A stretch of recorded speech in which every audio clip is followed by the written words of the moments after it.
I don't know what else we can bring to the game. But I said that before, and I didn't know that VAR was going to come. I didn't know that... How would you have coped with that? I was bad anyway, so...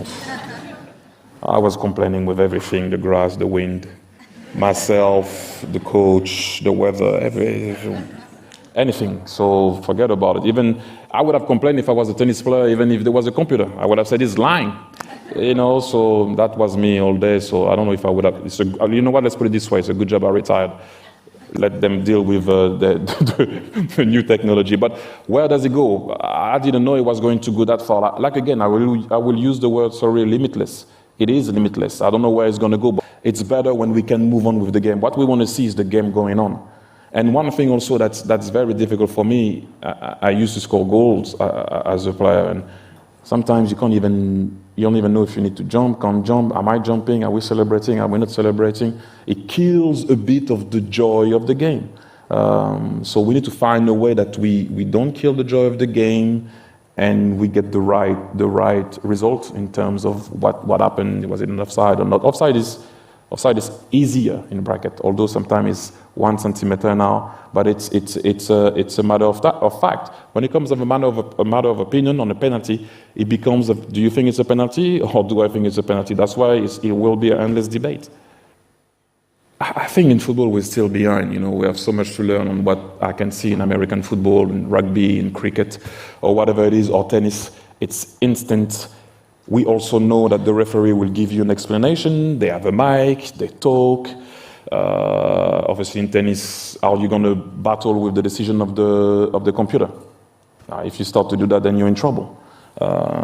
With VAR, what I get annoyed with VAR with is not quick enough.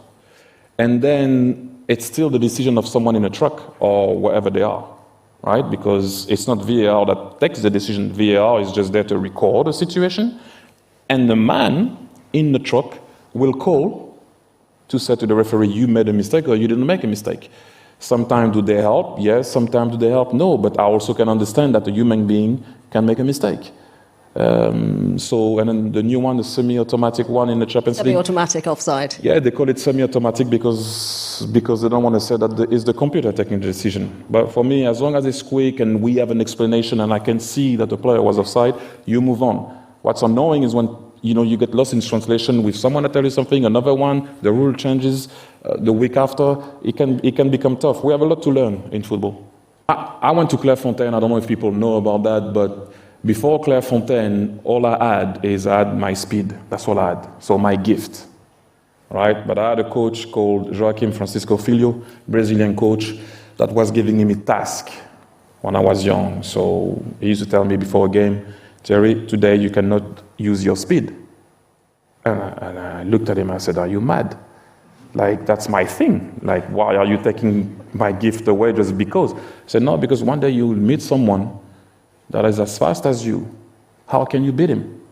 So I started to think I needed to move better, although I was fast, but that was never going to be gone. Like, if you're fast, you're fast. If you're tall, you're tall. But he was challenging me, stimulating me.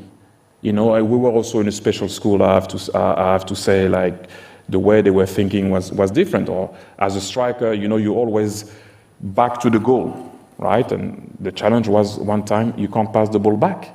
And how am I supposed to play then if I can't pass the ball back? But then suddenly you stand 3/4 and you try to find space to make sure that you can turn.